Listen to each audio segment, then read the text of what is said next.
আপুনি চাই আছে সুপাৰ প্ৰাইম। পত্নীক হত্যা কৰি স্বামীয়ে ডিমৌ নদীত পেলাই দিছিল মৃতদেহ। ডিমৌৰ বোৱাৰী নিৰ্দিষ্ট ঘটনাৰ শিহৰণকাৰী তথ্য আহিছে পোহৰলৈ। হত্যাকাণ্ডৰ 6টা দিন উকলি যোৱাৰ পিছত লোমহৰ্ষক হত্যাৰ ঘটনা স্বীকাৰ পত্নী হত্যা স্বামীৰ।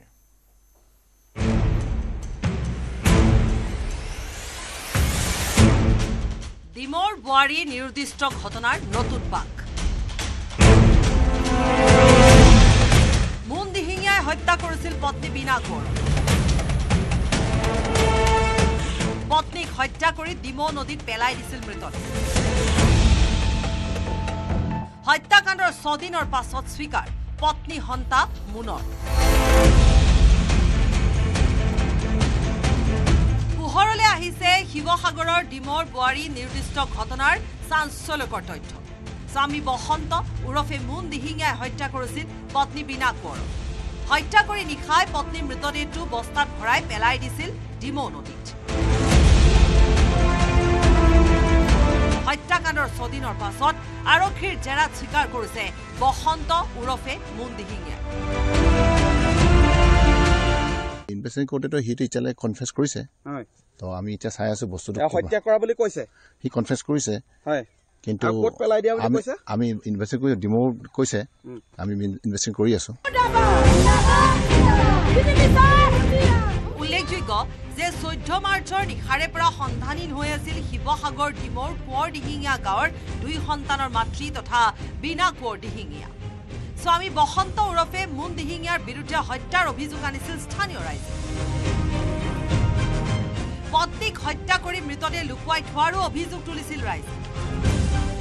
আজি ডেড বডি উলিয়াই দিয়া নাই। মুন দিহিঙীয়াই মানুহগৰাকীক হত্যা কৰিলে ক'ত থৈছে পুলিচে ইমান দিনে কেলৈ উলিয়াব পৰা নাই? 6 দিনে হ'ল। পুলিচে উলিয়াব পাৰিব লাগে। আমি জনাত তেখেতক হত্যা কৰি ক'ৰবাত লুকুৱাই থৈছে। গতিকে বসন্ত দিহিঙাক আমাক ফাঁচি লাগে আৰু বসন্ত দিহিঙাই ক'ত পুতি থৈছে ডেড বডি আমাক উলিয়াই দিব লাগে। বীণা কোঁৱৰৰ নিৰুদ্দেশ সন্দৰ্ভত থানাত গোচৰ দিয়াৰ পাছতে 15 মাৰ্চত আৰক্ষীয়ে গ্ৰেপ্তাৰ কৰিছিল মুন দিহিঙীয়া। প্ৰাথমিক তদন্তৰ পাছত 16 মাৰ্চত ডিমৌ আৰক্ষীয়ে গ্ৰেপ্তাৰ কৰিছিল মুন দিহিঙীয়াৰ মাতৃ, ভাই বোৱাৰীয়েক আৰু ভায়েক নিৰ্মল দিহিঙীয়া ওৰফে বাবু। কিন্তু 4 অভিযুক্তক গ্ৰেপ্তাৰ কৰিয়ে যেন দায়িত্ব সামৰিছিল ডিমৌ আৰক্ষীয়ে। কাৰণ গ্ৰেপ্তাৰৰ 6 দিনলৈকে পোহৰলৈ নাহিল হত্যাকাণ্ডৰ কথা। আৰক্ষীৰ ভেকু ভাওনাত অতিষ্ঠ হৈ বীণা কোঁৱৰৰ সন্ধানৰ দাবীত বুধবাৰে 3খন গাঁৱৰ ৰাইজে ঘেৰাও কৰিছিল ডিমৌ থানা। থানা ঘেৰাও কৰাৰ লগতে ৰাইজে অৱৰোধ কৰিছিল 37 নং ৰাষ্ট্ৰীয় ঘাইপথ। 5 ঘণ্টাৰো অধিক সময় ঘাইপথ অৱৰোধ কৰি ৰাইজে সাব্যস্ত কৰিছিল তীব্ৰ প্ৰতিবাদ। আমাক বিচাৰ লাগে, আমাক জীৱিত হলো মৃত হলো আমাক মুঠতে লাগে। আমাৰ ছোৱালী আমাক লাগে। সিহঁতৰ ঘৰৰ পৰা নাইকিয়া হৈছে, মুঠতে আমি লাগে। আজি 2টা বনৰ ভিতৰত যদি অৱশেষত ৰাইজৰ প্ৰতিবাদত সেৱা মানি বুধবাৰে নিশা পুনৰ জেৰা কৰে মুন দিহিঙীয়া। জেৰাৰ অন্তত মুন দিহিঙীয়াই সুৰাপান কৰি পত্নীক হত্যা কৰি ডিমৌ নৈত পেলাই দিছিল মৃতদেহ বুলি স্বীকাৰ কৰে। বৃহস্পতিবাৰে পুৱা পত্নী হন্তা মুন দিহিঙীয়াক লগত লৈ ঘৰত অভিযান চলাই আৰক্ষীয়ে উদ্ধাৰ কৰে তেজ লগা বস্তা আৰু কাপোৰ। ইফালে যিমানেই সময় উকলিছে সিমানেই যেন ধৈৰ্যৰ বান্ধ ছিঙিছে ৰাইজৰ। অভিযানৰ বহু ঘণ্টাৰ পাছতো বীণা কোঁৱৰৰ মৃতদেহ উদ্ধাৰ নোহোৱাত উত্তেজিত ৰাইজে আজি পুনৰ ঘেৰাও কৰে ডিমৌ থানা। হত্যাকাৰীক ৰাইজৰ হাতত গতাই দিবলৈ দাবী জনাইছে ক্ষুব্ধ ৰাইজে।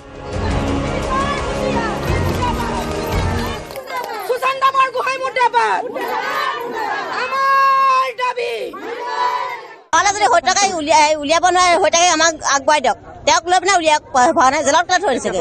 আমি কৈ আছো যে DSP ছাৰ আহিছে। আমি তেখেতক বাৰে বাৰে কৈ আছো যে আপুনি মাতি আনক। ডিব্ৰুগড়ত আছে, চৰাইদেউত আছে, আপুনি মাতি আনক, সৰহকে লৈ বিচাৰক।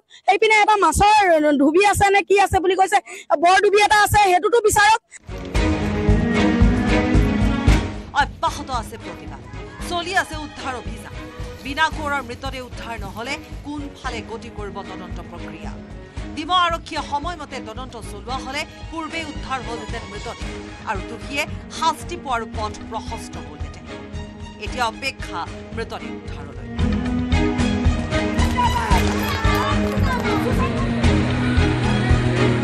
ডিমৌৰ পৰা Pradip Gogoi report, news 8 Assam north east.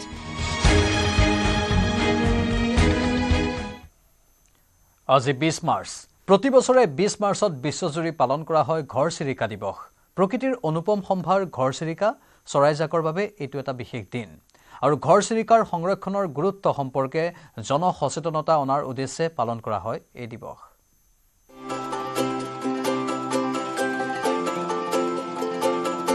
গাঁৱৰ চোতালত কিৰিলি পাৰি ফুৰা ঘৰচিৰিকাবোৰ লাহে লাহে নাইকিয়া হ'বলৈ ধৰিছে। এসময়ত চোতালত ধান মেলিলেই কিৰিলি পাৰি জাকে জাকে উৰি অহা ঘৰচিৰিকাবোৰচোন কৰবাতে হেৰাই গ'ল। সময় সলনি হ'ল, গাঁওবোৰ আধুনিক হ'বলৈ ধৰিলে। খেৰৰ ঘৰৰ ছালত বাঘ লোৱা ঘৰচিৰিকাৰ আজি মৰণ মিলিছে, যাৰ বাবে বিশ্বতে এতিয়া ঘৰচিৰিকা সংৰক্ষণ কৰিবলৈ আগবাঢ়ি আহিছে সকলো।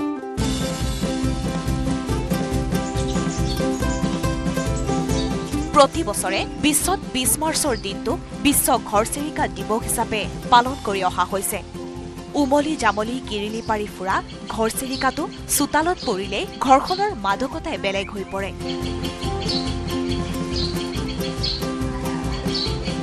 ভাৰতত প্ৰথমবাৰৰ বাবে নেচাৰ ফৰএভাৰ ছ'চাইটি নামৰ এটা প্ৰকৃতিপ্ৰেমী সংস্থাই 2010 চনত উদযাপন কৰিছিল বিশ্ব ঘৰচিৰিকা দিৱস। ঘৰচিৰিকা সংৰক্ষণৰ বাবে অহৰহ জনসচেতনতাৰ বাবে কাম কৰি আহিছে এই সংস্থাটোৱে। উল্লেখ্য যে বিশ্বত পোৱা ঘৰচিৰিকাৰ কেইবাটাও প্ৰজাতিৰ ভিতৰত ভাৰতত মুঠ 5 বিধ প্ৰজাতিৰ ঘৰচিৰিকা দেখিবলৈ পোৱা যায়। চোতালৰ ধূলিৰ মাজত বা পানী পোতাৰ এচলু পানীত জাক পাতি পাখি কৰালিবলৈ এই কণমানি চৰাইজাক আজি গৃহস্থৰ ঘৰত নাই। আধুনিকতাৰ আভিজাত্য, খেৰীঘৰৰ বিলুপ্তকৰণ, চৌপাশে বৰ বৰ পকী অট্টালিকা, কংক্ৰিটৰ দেৱাল, পকী চোতালৰ আগ্ৰাসনত তাহানিৰ সেই চোতালৰ সেউজীয়া ঘাঁহনিডৰাত উমলি ৰোৱা ঘৰচিৰিকাৰ জাকটো হেৰাই থাকিল। আগতে গোটেইবিলাক খেৰৰ ঘৰ আছিলে, গতিকে খেৰৰ মাজত সোমাই থাকে সুন্দৰকৈ, বা বাঁহৰ যিটো চুঙা সেইটোত সোমাই থাকে। এতিয়া টিংপাতৰ ঘৰ আৰু RCC ঘৰ হোৱাৰ পিছত তাহাঁতৰ বাসস্থানৰ কাৰণেও যথেষ্ট অসুবিধা হৈছে। প্ৰায় বিলুপ্ত প্ৰায় প্ৰাণীৰ শ্ৰেণীলৈ পৰ্যবেক্ষিত হ'বলৈ আৰম্ভ কৰিছে। গতিকে আহক আজিৰ এই বিশেষ দিনটোত সকলোৱে সংকল্প লওঁ, আমি সকলোৱে মিলি এই ঘৰচিৰিকা চৰাইক সংৰক্ষণ কৰাত, এক ৰক্ষণাবেক্ষণ দিয়াত, বচাই ৰখাত সকলোৱে সহযোগিতা আগবঢ়াওঁ। খেৰীঘৰৰ ছালত বা মৰণা মাৰি গোটাই থোৱা খেৰৰ মেজিত নিশাটো কটাই কাহিলী পুৱাই গৃহস্থৰ টোপনি ভঙা ঘৰচিৰিকাৰ জাকবোৰ আজি বিলুপ্ত প্ৰায়। কাজিৰঙাৰ এটা পৰিয়ালে দেখুৱাইছে ঘৰচিৰিকা প্ৰেমৰ আন এখন ছবি। কাজিৰঙাৰ পৰ্যটন বিভাগৰ কৰ্মচাৰী কৃষ্ণ বৰা আৰু পত্নী ৰিকমিক বৰাই আদৰ যত্নৰে প্ৰচেষ্টা লৈছে ঘৰচিৰিকা সংৰক্ষণৰ। ৰাতিপুৱা আহি হুলস্থুল, মানে এইখিনি ফুলজোপা আছে, ফুলজোপাত আহি বহি থাকিব। এখন খুলিয়েই সিহঁতকে পাওঁ, আৰু যদি নিদিওঁ দুৱাখন খুলিলে ভিতৰত সোমাই যায়। পকা বিল্ডিং হৈছে, আপোনাৰ কোনো খেৰী ঘৰ নাই, সিহঁতৰ আৱাসৰো দিগদাৰ হৈছে। এতিয়া আমাক মানে কোৱাৰ্টাৰতে থাকে সিহঁতি প্ৰায়ভাগ, বহুত আহে, 200-300 আহি যায়। হয়, মাতিলে আহি যায়, মোৰ হাজবেণ্ডে সুৰি মাৰিলে সিহঁতি আহি যায়। কৃষ্ণ বৰা আৰু পত্নী ৰিকমিক বৰাৰ চৰকাৰী আৱাসতে থিতাপি লৈছে এজাক ঘৰচিৰিকাই। বৰা পৰিয়ালৰ চৰকাৰী আৱাসত আশ্ৰয় লোৱা ঘৰচিৰিকাৰ জাকটোৱে দৃষ্টি আকৰ্ষণ কৰিছে বহুজনৰ। ঘৰচিৰিকাৰ জাকটোও যেন বুজি পাইছে পৰিয়ালটোৰ তেওঁলোকৰ প্ৰতি থকা আত্মীয়তা। প্ৰতিদিনেই কৃষ্ণ বৰা আৰু ৰিকমিক বৰাই খাদ্যৰ যোগান ধৰে ঘৰচিৰিকাৰ জাকটোক। কাজিৰঙাৰ পৰা বিতুপন বৰা, কলিয়াপুৰৰ পৰা দিবাকৰ দাস আৰু দুধনৈৰ পৰা অৰূপ নাথৰ report, news 18 Assam north east.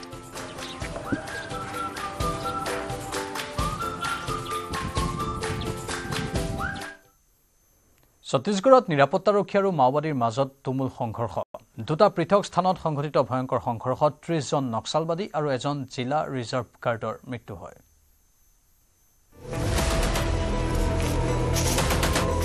নক্সালবাদীৰ বিৰুদ্ধে তীব্ৰ অভিযান। ঘন জংঘলৰ মাজত চলিল নিৰাপত্তাৰক্ষীৰ ধাৰাসাৰ গুলী। মাওবাদী আৰু নিৰাপত্তাৰক্ষীৰ মাজত তুমুল সংঘৰ্ষ। পৃথক সংঘৰ্ষত নিহত 30 নক্সালবাদী। উদ্ধাৰ বৃহৎ পৰিমাণৰ অস্ত্ৰ শস্ত্ৰ। নিহত এজন জিলাৰ ৰিজাৰ্ভ গাৰ্ড। ছত্তীশগড়ত মাওবাদীৰ বিৰুদ্ধে অব্যাহত আছে তীব্ৰ অভিযান দুটাকৈ পৃথক স্থানত মাওবাদী আৰু নিৰাপত্তাৰক্ষীৰ মাজত সংঘটিত হয় তুমুল সংঘৰ্ষ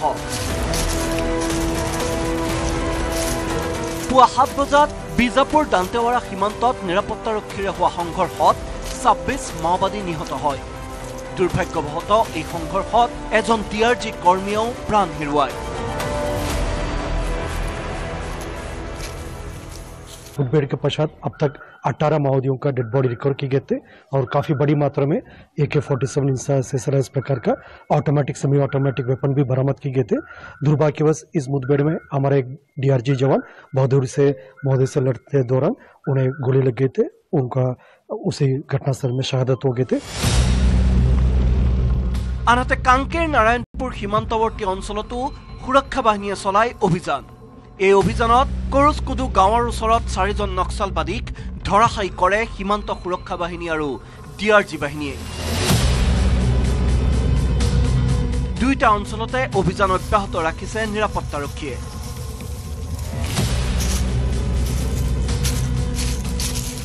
प्रातः 8 बजे से लगातार अनेक बार मुठभेड़ हुई मुठभेड़ के पश्चात अब तक कुल 4 माओवादियों का डेड बॉडी रिकवर किए गए थे उसमें काफी बड़ी संख्या में ऑटोमेटिक सेमी ऑटोमेटिक वेपन भी बरामद किए गए थे इस क्षेत्र में भी अभी लगातार फायरिंग और सर्चिंग जारी है এই সফল অভিযানৰ পিছতে কেন্দ্ৰীয় গৃহমন্ত্ৰী অমিত শাহে এক্স হেণ্ডেল যোগে প্ৰতিক্ৰিয়া প্ৰকাশ কৰিছে নক্সাল মুক্ত ভাৰত গঢ়াৰ ক্ষেত্ৰত সেনাৰ সফল অভিযানৰ শলাগ লয় গৃহমন্ত্ৰী শাহে তেওঁ লগতে কয় মোদী চৰকাৰে নক্সালবাদীসকলৰ বিৰুদ্ধে এক নিৰ্দয় দৃষ্টিভংগীৰে আগবাঢ়িছে আৰু আত্মসমৰ্পণৰ পৰা অন্তৰ্ভুক্তিলৈকে সকলো সুবিধা থকা সত্ত্বেও আত্মসমৰ্পণ নকৰা নক্সালবাদীসকলৰ বিৰুদ্ধে এক শূন্য সহনশীল নীতি গ্ৰহণ কৰিছে অহা বছৰৰ 31 মাৰ্চৰ পূৰ্বে দেশখন নক্সাল মুক্ত হ'বলৈ গৈ আছে বুলিও মন্তব্য কেন্দ্ৰীয় গৃহমন্ত্ৰীজনৰ উল্লেখযোগ্য যে বিগত সপ্তাহত ছত্তীশগড়ৰ বিজাপুৰ জিলাত 17টা নক্সালবাদীয়ে আত্মসমৰ্পণ কৰাৰ পিছতে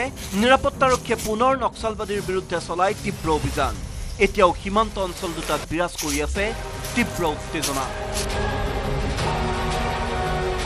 national desk news 18 Assam north east